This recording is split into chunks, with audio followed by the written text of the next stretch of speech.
AP Calculus students, Ms. Culver here. How you doing today? We are looking at section 2.2b. We already did notes on 2.2a on the derivative and the tangent lines, and now we can use a super easy power rule.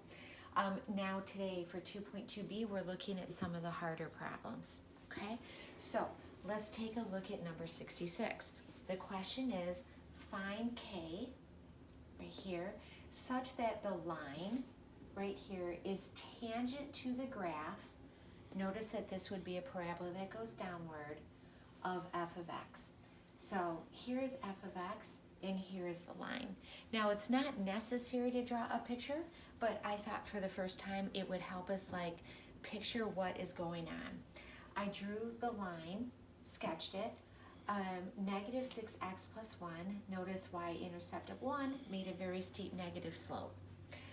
Notice this is a parabola that goes downward, and this k is its vertical shift. So what I did is I just made a parabola, and I just made it go downward until I felt I could draw a parabola where it was hitting the line at a slope of negative 6. Notice up here the parabola would have been over here, and so I felt maybe it was down here. A picture isn't absolutely necessary. Now, what throws students on this problem is that there's actually two ideas, not just one idea. And to solve these problems in this section, you need to see the two ideas. And here they are. First of all, the graphs of the parabola and the line meet at this xy point, meaning at this x, they have the same y, meaning that I am looking for an x where, when I put it in here, the value of this function equals the value of that function. What makes this calculus is that the second idea right here is that at the point xy, notice that the derivative, if I drew the little, right, the tangent line there at that point, this slope is the slope of this line, which is negative 6, and it's also the derivative of the parabola at this point. So again, right here, the derivative of the parabola is equal to the slope of the graph, and I need that second idea. And I'm going to write that right here, right? The derivative of the graph. Now notice that k is a constant we're trying to find, and the derivative of a constant is 0. The derivative of negative x squared using the power rule would be a negative 2x. And it must be equal to the slope of this tangent line, because that's what a derivative is, slope at a point. So every problem you have to have these two ideas. Notice here I can actually solve for x by dividing both sides by a negative 2. I get x equals 3. Of course, that's not our answer. They wanted to know what is k. So I'm going to take my x equals 3 and put it into this top equation and find out what k is. Let's see. So that would be k minus 9 equals negative 18, and that's a plus 1. There we go. So k equals, here's negative 17 plus a 9, so negative 8. So k must be, this parabola must be located at negative 8 and minus x squared. And notice that's kind of the picture I drew. I kind of knew it was going to be down there. So, big ideas here. Number 80. Show that the function x to the 5th plus 3x cubed plus 5x does not have a tangent line at any point with a slope of 3. Notice again, a tangent line at a point, when they're talking about the slope, that is a derivative. When they're talking about the slope of a tangent line. So what we actually need to do is take the derivative of this function using the power rule. That would be 5x to the 4th plus 9x squared plus 5 And I'm going to try to disprove them. I'm going to find out where that derivative actually equals 3. They said it can't. I'm going to try to find it. Let's go. I'm going to work to get x alone. So I'm just going to easily subtract a 5 from both sides. And I get 5x to the 4th plus 9x squared equals negative 2. Take a look here. 5x to the 4th. It's always positive or 0. Take a look here. 9x squared is always 0 or positive. You can never get a negative from here or here, so there's no way this value can be a negative 2, which means there is no way the derivative at any point on this graph can have, the tangent line can have a slope of 3. Next, this is really important vocabulary down here on number 94. Given this function, t squared minus 7, from x's from 3 to 3.1, I may have to use my calculator a little bit. They want you to find the average rate of change. That is the slope formula.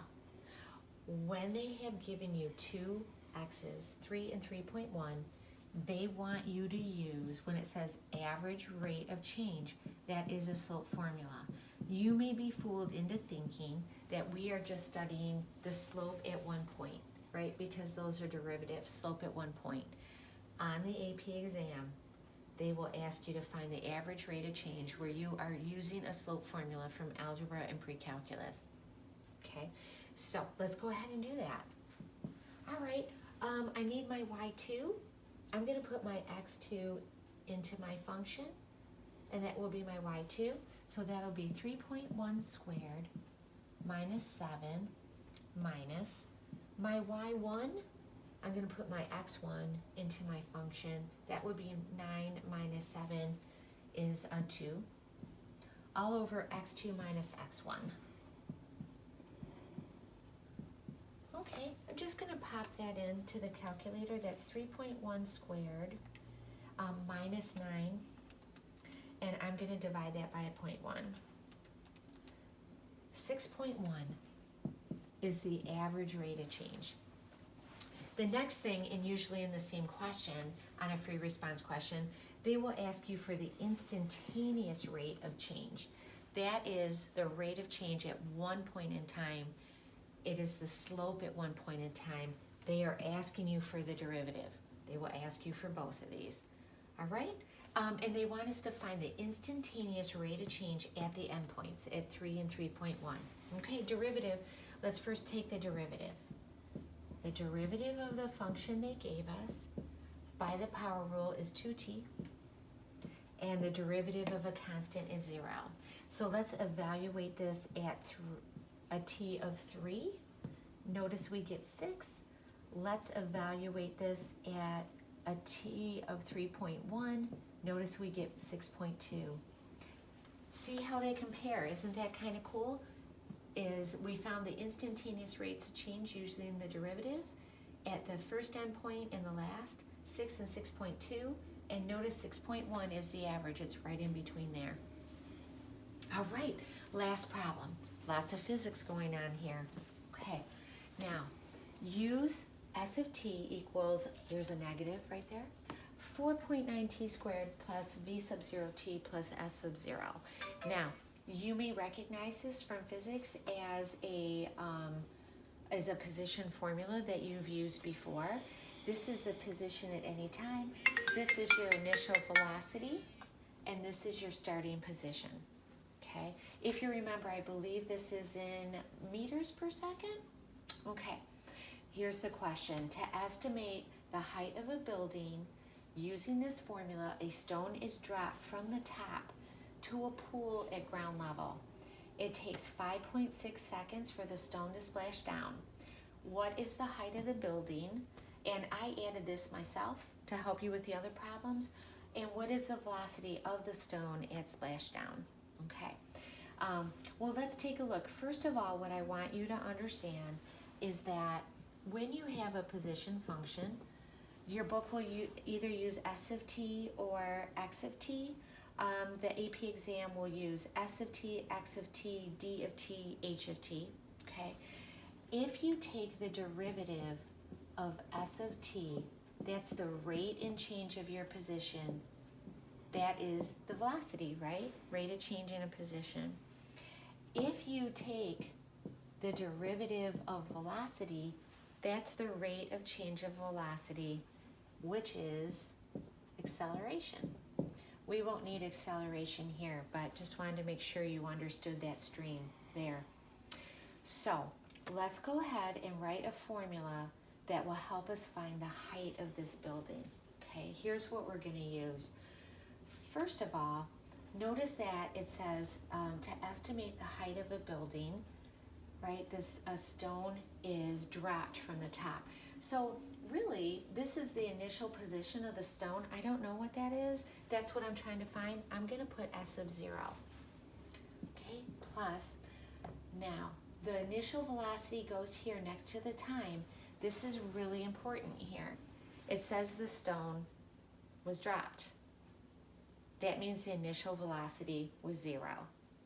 And I don't need this expression here. Dropped is a very important word. It wasn't thrown, it was dropped. Okay, and negative, I have the expression negative 4.9 t squared. So here is my formula that I have right now. I'm trying to find the initial position. I have no velocity at 0. I have my first term, and that helps me find the position at any time. So I obviously need this time here and this position here that matches it so I can find this variable. Do we have that? Yes, we do. Yes, we do. They told us at 5.6 seconds that the stone splashes down at ground level. So we know at a time of 5.6 seconds, this position is 0. The stone is at ground level. There we go. And so let's put in that information, and then we can find the initial position of the stone, which is the height of the building. So let's do 5.6 squared, and I'm going to multiply that by a negative 4.9. That's a negative 153.664, I think meters, sorry, I forget, it might be feet, plus s of 0, which means that to get a 0 here, that this must be a positive 153.664 meters or feet.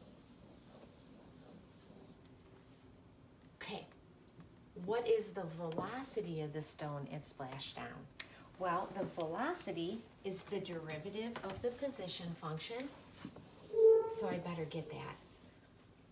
Here we go. Where's my position function now? My position function is s of t equals a negative 4.9, right, t squared.